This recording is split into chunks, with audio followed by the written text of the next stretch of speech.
This is absolutely delusional from them.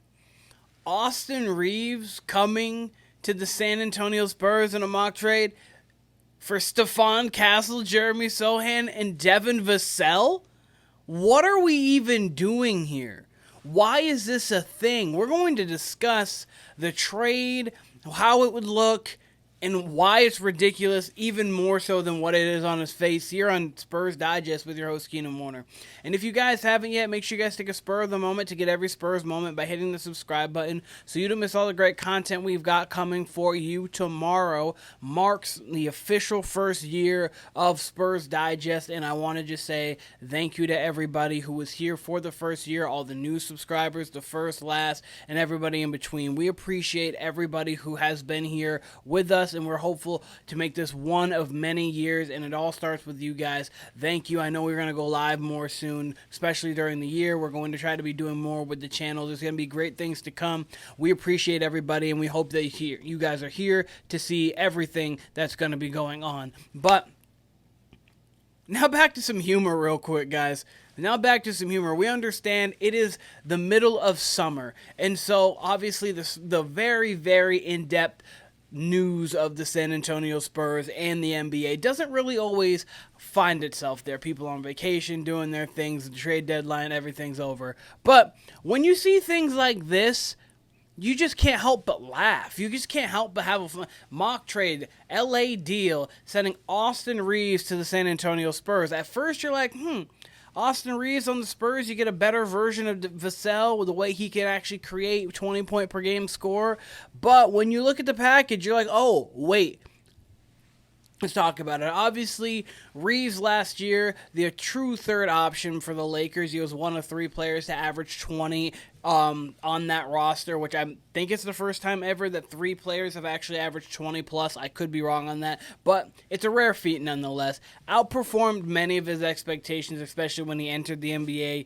Lakers are not likely looking to really move him, but at the same time, they're in a position right now where do they build for the future? Do they try to stay for the present? How's LeBron? All of that good stuff. And Reaves last year, just to give a little show here in full, 20 points, 4.5 rebounds, 5.8 assists, 46% from three, 37.7% from the three-point line. He didn't have a great playoffs, but hey, it's okay. It is perfectly fine, and it's very understandable because he was playing a tough Minnesota team, and that team really got out-physical by that Minnesota team. But he would be a great addition. Honestly, I would really love Austin Reaves on this roster. He fits. He can be an ISO scorer, but he also can play off the ball. He would really fit what we need, and he's a legitimate shooter. But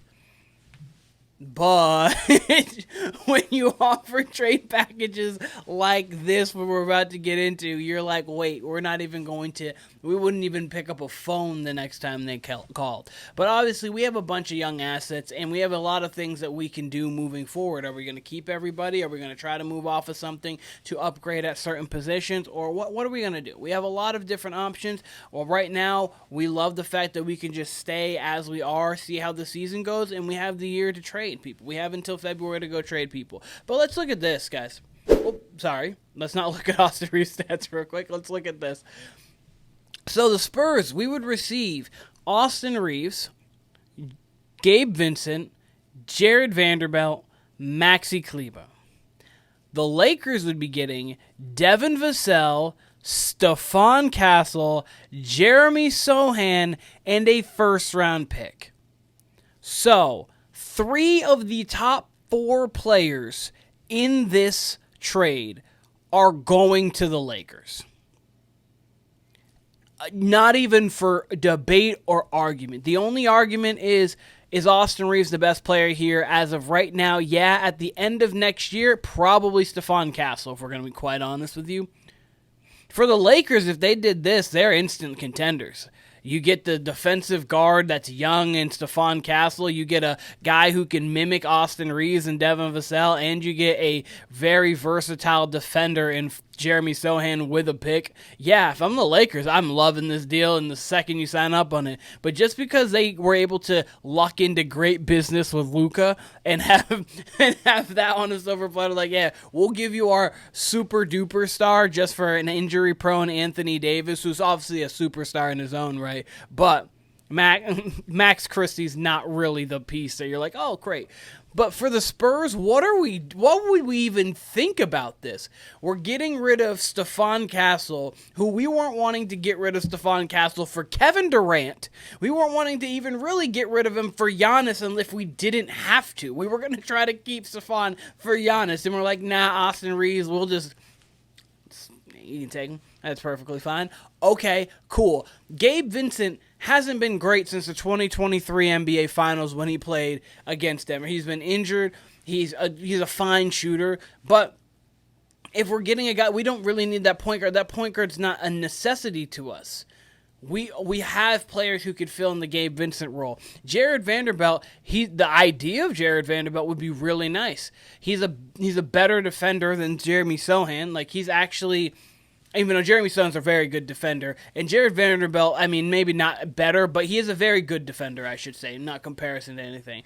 Very good defender. He can't stay on the court. And then Maxi Kleber, pick and pop big. Oh, that would be really cool if we didn't already have a pick and pop big in Kelly Olynyk and we're getting a second-round pick out of it. That would be really cool. Why this was the way they would put this trade is insanity to me.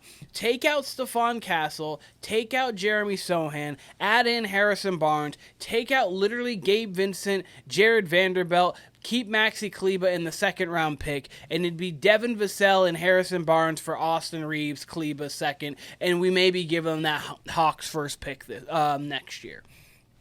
A trade like that I could see, that could work, and maybe that's something that they would be able to do. But this is an atrocity. This is an atrocity. Why does this make sense for the Spurs? Let's just see why they think this makes sense. The Spurs add Reaves will go all in now with Victor Wembanyama and De'Aaron Fox. Reaves proves he can serve as a strong third option to show his brightest moment. Yes, he can be a third option. That's why he would work on this team. But why would we give up what we were going to be giving up in that trade? They also have a handful of role players who can fill the void, trading away Vanderbilt's elite defender when healthy, Vincent, another proven big game player. Let's not act like Gabe Vincent would get more than 8 minutes on this roster when we have Dylan Harper and De'Aaron Fox already playing your one. And then we'd have Austin Reaves playing. Let's not make that. Obviously, he can shoot threes. This trade could turn the Spurs into legitimate contenders this season if everything falls into place. The cool thing is the Spurs can be legitimate contenders this season if everything falls in place without making a move on the roster. If Stephon Castle takes that next step after winning Rookie of the Year, if Victor Wembanyama can really just become and cement himself as a top 5 player in the game, De'Aaron Fox stays the same. Dylan Harper's as good as advertised. Devin Vassell buys into the defensive side of the defensive side of basketball. He actually plays on that end of the court at a high level. Jeremy Sochan develops the shot. All of those stuff is actually in reality, and if that happens, they're going to be there in legitimate contender anyway. Actually, guys, just take a look at the starting 5 and then the second unit. You'd have Fox, Reaves, Barnes, Vanderbilt, Wemby, Harper, Champagnie, Keldon Johnson, Olynyk, and Cornette. Is that better than if you put Vassell in there, if you put Sochan in there, and if you put Stephon Castle in there? It's not. But right here, this is sometimes why not everybody should be making trades, and I completely understand that everybody has their own ideas, and the great thing about the world is we have opinions, we have ideas, we have things that we can bounce off of each other, and a lot of people who may not be qualified do have really good ideas and really good things that they put out there in the ether, in the earth, and we can talk about it and go back and forth with it, because not everybody's perfect. But this is just one of those moments where a mock trade doesn't work out well. Let me know what you guys think. Do you guys think does anyone think that this would be a good trade? Does anyone want to give up Stephon Castle for Austin Reaves? I don't know if you guys would want to do that, Stephon Castle for Austin Reaves. I just don't know if I wouldn't do that just for those two, because I know what the Austin Reaves ceiling is. I don't know what the Stephon Castle ceiling is, but the floor is I really like the floor. So, that is that.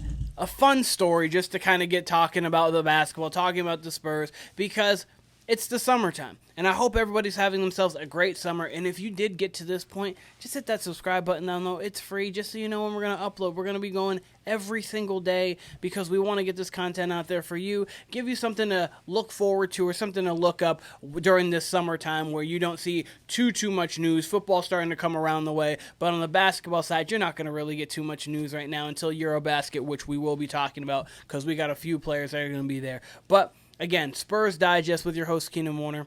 I appreciate all of you guys. Again, we're on the road to 10K, and we couldn't be more happy that for every single one of the subscribers, every single one of the viewers that we've had, because it really just makes us and our job so much easier here at Digest Media. Brian, Josh, and myself, we'll be seeing you guys very soon. Appreciate you all.